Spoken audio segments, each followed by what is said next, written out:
ৰাইজৰ উৎসাহ উদ্দীপনা মোৰ দৃঢ় বিশ্বাস এইবাৰ ধুবুৰীত তীব্ৰ প্ৰতিদ্বন্দ্বিতা হ'ব আৰু এজিপি দলৰ প্ৰাৰ্থী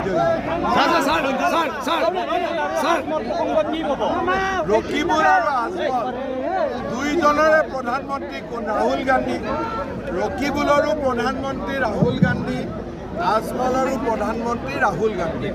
গতিকে তেওঁলোকৰ ৰাস্তা এটাই, কেতিয়াবা মহাযুদ্ধ কৰে, কেতিয়াবা ভাঙাযুদ্ধ কৰে। গতিকে তেওঁলোকৰ ওপৰত কমেণ্ট দি লাভ নাই। আমাৰ কেণ্ডিডেট এজনে মোদী আৰু মোদীক ভোট দিব। গৃহমন্ত্ৰী অমিত শ্বাহে কৈছিলে যে অসমত কমেও 12খন আসন পাব আৰু আপোনালোকে কৈছিলে নিৰ্বাচনৰ আগত 13খন পাব আৰু লগতে ছাৰ দ্বিতীয় পৰ্যায়ত কৰিমগঞ্জ নে নগাঁও প্ৰত্যাহ্বান হিচাপে বিজেপি থিয় হ'ব। আমি যি আসন ইলেকশ্যন হৈছে আমি আসনবিলাকত টেনশ্যন নাই। বিজেপিৰ ৱেব চাৰিওফালে মিটিঙত ইমান মানুহ, ইমান উৎসাহ উদ্দীপনা গৰমৰ মাজত মই কেতিয়াও দেখা নাই। আমি 14খনৰ 14খনতে জিকিছোঁ। মই দেখি আছোঁ ক্লিয়াৰৰ ফালে গৈ আছে। 6 তাৰিখে গধূলিলৈকে ধুবুৰীও ক্লিয়াৰ হৈছে।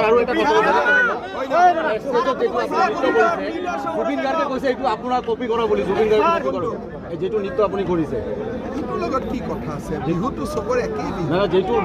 যিটো আপুনি প্ৰথমত মন্ত্ৰীত উঠি যি নৃত্যটো কৰিছে সেইটো জুবিন গাৰ্গে কৈছে যে এইটো আমাৰ জুবিন গাৰ্গে কপি কৰা বুলি। আপুনি জুবিন গাৰ্গৰ নৃত্য কপি কৰা? জুবিন গাৰ্গক কপি কৰিব পৰাটো মোৰ কাৰণে এটা গৌৰৱৰ কথা হয়নে নহয়? জুবিন গাৰ্গ অসমৰ এজন সাংস্কৃতিক সম্পদ। জুবিন গাৰ্গক যদি মই অলপো কপি কৰিব পাৰোঁ তাতকৈ মোৰ কাৰণে গৌৰৱৰ কথা কি থাকিব পাৰে? হয় নহয়? সেইটো it is a matter of pride.